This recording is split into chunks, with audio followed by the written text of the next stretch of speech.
More and more passengers are braving holiday traffic with just a week left before Christmas. Let's check in on the situation on the ground with Justine Ponsalang, who's reporting live from EDSA, Guadalupe. Justine, kamusta dyan?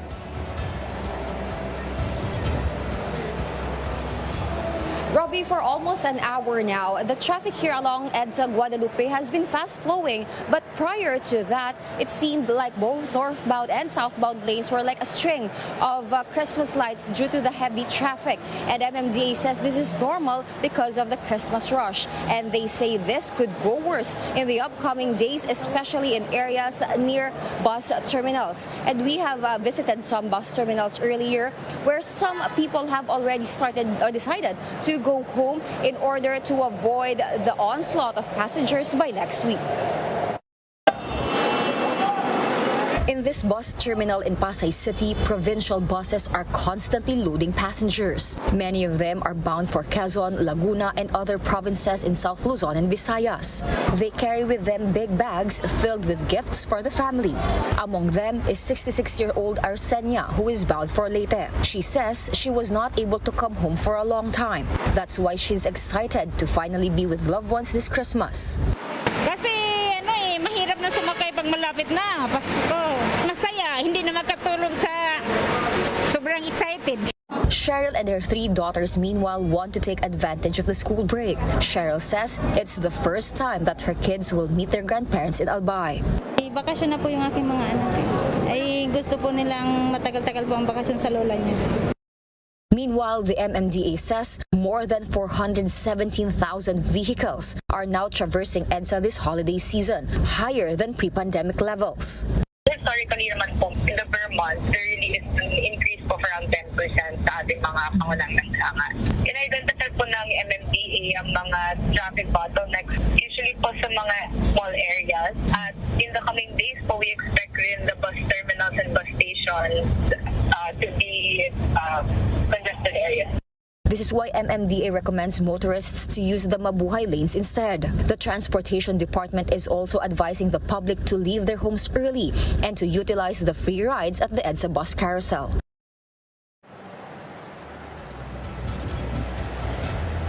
Robbie, as of now, trips going to the provinces are still available at PITX. The management, however, advises the public, especially those who are planning on going home by next week, to buy their tickets or reserve their tickets as early as now to avoid further hassle when they travel. Robbie? Thank you for those updates. Justine Ponsalang reporting live from Guadalupe. The Ninoy Aquino International Airport is also getting busier ahead of the holidays. Gerard De La Peña with this report. NAIA is already teeming with province-bound passengers a week before Christmas Day. Officials of various airlines said flights are now 90% full. To ease congestion, the Manila International Airport Authority moved AirAsia Cebu and Katiklan flights to Terminal 3. But passengers don't have to worry should they turn up at Terminal 4 by mistake.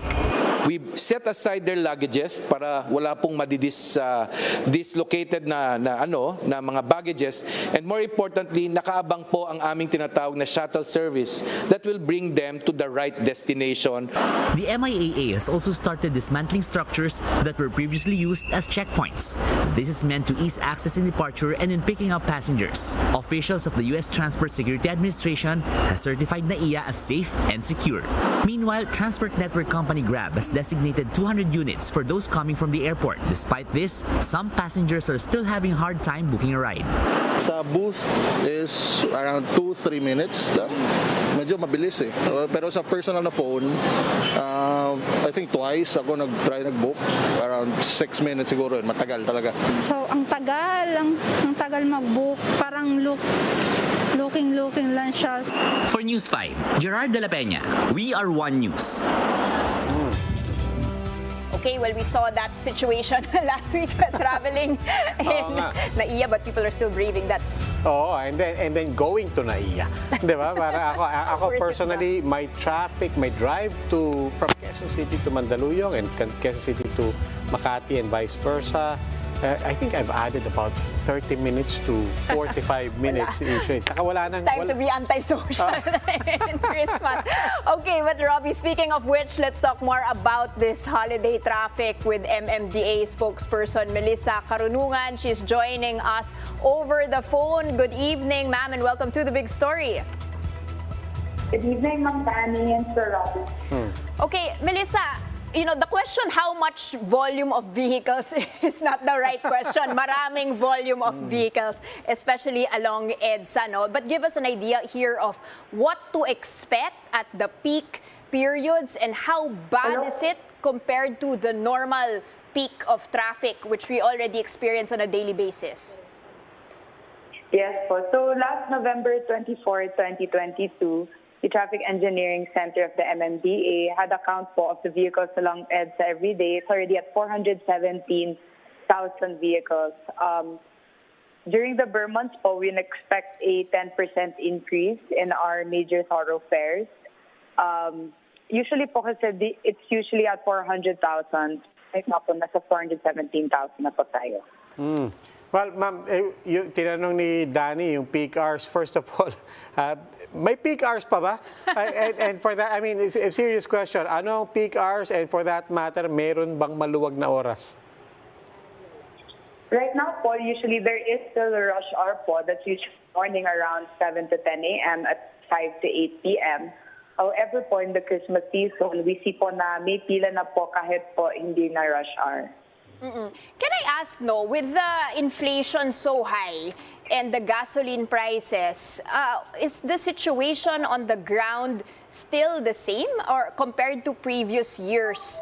Maybe not comparing to the pandemic, no, but at least pre-pandemic. Are we worse than pre-pandemic? Are we a little bit mas maluwag because people are trying to save up?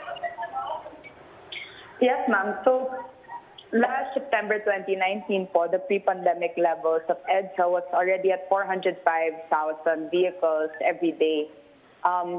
Before the Christmas season, it's almost the same po, around 400,000. However, because of the Christmas and holiday rush, we've already surpassed it po. It's already at 417,000 as of November 24, 2022. Okay, well, ma'am, expected naman na lahat ng tao, yung traffic, and especially in December, heading into Christmas. I guess the other question right now is, what are we doing? Is there anything still within our control? Yes, sir. So first, the mall operating hours, kinausap po ng aming chairman ng mga mall operators. Ngayon po naging 11 a.m. to 11 p.m. They are going to have sales po na gawin ang mga mall-wide sales sa weekend and for the deliveries to be done during the nighttime. We also have a moratorium po on road diggings and road excavations to the exception of government priority projects. Actually po, starting December 1 onwards, all the road diggings and road excavations should be properly restored. Third po, we are continuing our clearing operations in the Mabuhay lanes. So these Mabuhay lanes can be used as alternate routes when the major thoroughfares start becoming congested. And finally po, we've already extended po the work hours of our traffic enforcers. Dati hanggang 10 p.m., ngayon hanggang 12 midnight na po sila. Okay, can you give us an idea of the dates to watch out for, no? Mas mahirap ba on Christmas Eve, on New Year's Eve, on Christmas Day? Mas maluwag ba? And at what point do you believe the traffic will go back to the at least 10% less than what we are experiencing now? Is that by the first week of January or matagal-tagal pa ba? Yes, ma'am. So historically po, around December 19 to 23, we experience congestion po sa mga bus stations, bus terminals. This is the time po when people are going back to their provinces. So for these dates po, the MMDA will be in full force, especially in the provincial terminal areas. Usually po after December 23 or during Christmas Eve and Christmas Day, magaan na po ang traffic sa Metro Manila po. Okay. Now, one quick thing people want to clarify, number coding, ano po ang i-expect natin in this final 2 weeks of the year? And beyond that, ano pa po ba mga payo natin at paalala sa ating mga driving and commuting public? Yes, sir. So for the number coding, it is still at 7 to 10 a.m. at 5 to 8 p.m. So may window hour po from 10 to 5 p.m. So this year po, Christmas is on a Sunday, so wala po ibang coding. Tapos the month of December, December 30 po, is also a holiday at wala pong coding on that day. All right, thank you so much for those details and thank you for those tips as well to our viewers here on when exactly to leave and what they can do to ease the holiday traffic. Thank you so much, MMDA spokesperson Melissa Carunungan.